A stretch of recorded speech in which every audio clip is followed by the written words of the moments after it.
Disney's made a new lifestyle sim, and it's a lot of fun, so let's check it out.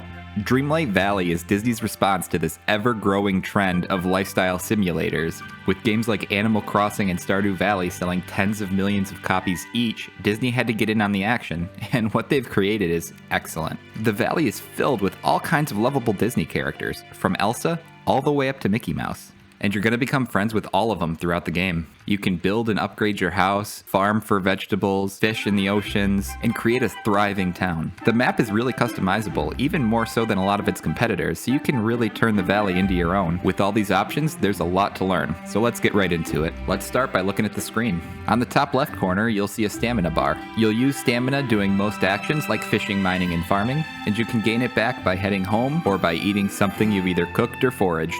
Below that, you'll see your tracked quests. You can only track one quest at a time. The top right of the screen just shows the shortcuts for the inventory and the menu screens. The bottom right shows the active tool in your hand that you're using right now. And if you're hanging out with a Disney character, they'll show right above that. There's also two menu screens that are worth talking about. The first one is the inventory screen. It shows how much money you have, how much Dreamlight you have, and everything that's in your active inventory. It can be expanded later on for star coins. You can also build chests in your home for more storage. In this menu, you've also got the wardrobe. That's how you see what clothes you have and how you change into them. You can also change what your character looks like from this screen. And finally, you've got furniture. This is where you change the furniture in your house, but you can change almost everything in the valley, so try moving that tree or the fence that's there. It might not look like you can move it, but you probably can. Moving on to the game guide screen, there's 6 different tabs with all different information in each one, so let's take a look through them. Starting on the left, you've got the Dreamlight tab. This tab shows you how much Dreamlight you have, as well as what tasks you need to complete in order to get more Dreamlight. In the beginning, the category-based tasks are going to be the easiest way, but once you complete your first couple in each category, the Dreamlight duties become the way to go. As soon as you complete your Dreamlight duty, turn it in. It'll give you a new one immediately. The next tab is the map. There's a lot of different symbols here, and they all mean something different, so let's go over them. You can tell where any character is as long as they're not in their house by just finding the character on the map. The Mickey Mouse icon represents a building, usually a house. The light blue circles are stores. The green apple symbol is a fruit tree. The carrot is a planted item that's ready to be harvested. The purple symbols are wells. Once you unlock the ability to, you can fast travel to them on the map. Next up is the collections tab. This has a lot of really useful information, ranging from the memories of different Disney characters, to where something is found, how to get it or make it, how much it sells for, and how much stamina it gives you. Next, we'll move on to quests, and there's 3 different types. During realm quests, you're going to go to different characters' houses and recruit them to come back to the valley. Friendship quests are character specific, and to unlock them, you need to reach a certain level of friendship with the other character.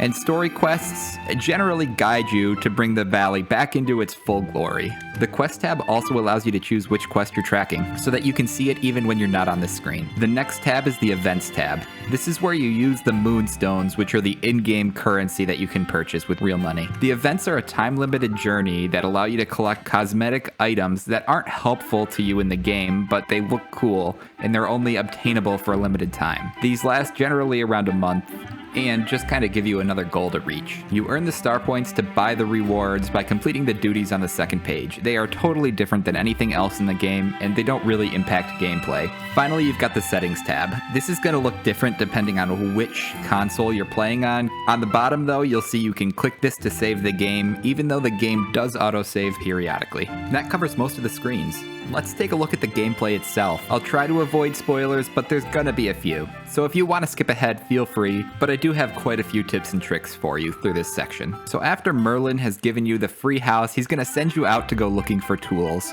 There's 3 that you'll find in the plaza and 1 that you're going to have to find in the meadows. You haven't unlocked the meadows yet, so let's start with the 3 that are in the plaza. The first tool you're going to want to go get is the pickaxe, and you'll see why when you get it, but that's in the southeast here and you just pull it out of the stone. It's pretty simple. The shovel is in the northeast corner, just to the left of Chez Remy, which is a broken down restaurant you're going to repair later, and the watering can is found right behind your house. Once you've done that, we're going to clear out all these night vines. So here comes a quick time lapse, and I'll see you when we're done.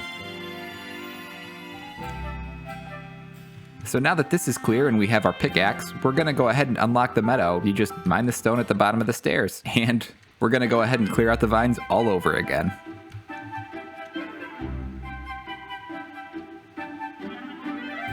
It's definitely looking better here. The last royal tool you're going to need to find is the fishing rod. You can find that all the way at the westernmost pond in the meadow. After you've got the rod, bring it over to Goofy and he'll shine it up good as new. Go through a couple of quests between him and Scrooge, and you'll unlock his first stall. You'll use it to buy vegetables and seeds, and sell almost anything you can get your hands on. By the way, later on, there's a stall in almost every biome, so when you unlock them, that should be the first thing you look at. After you've opened Goofy's stall, start working towards 2,000 Dreamlight to unlock the castle. This is how you're going to get your first friend to come to the valley.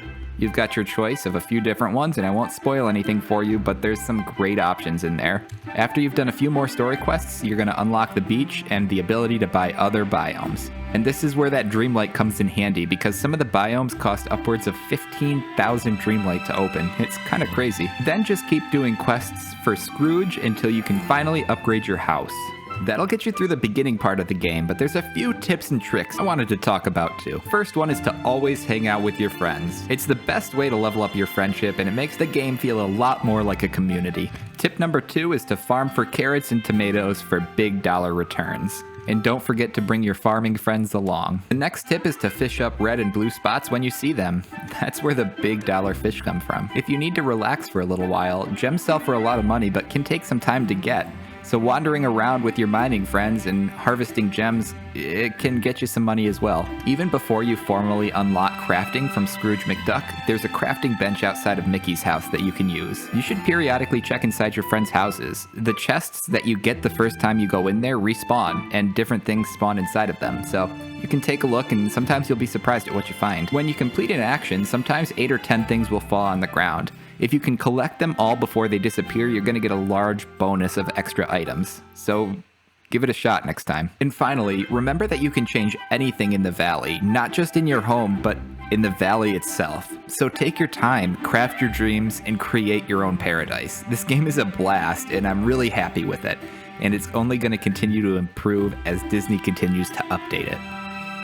Thank you all so much for watching, and make sure to like and subscribe if you enjoyed it, and I'll see you in the next one.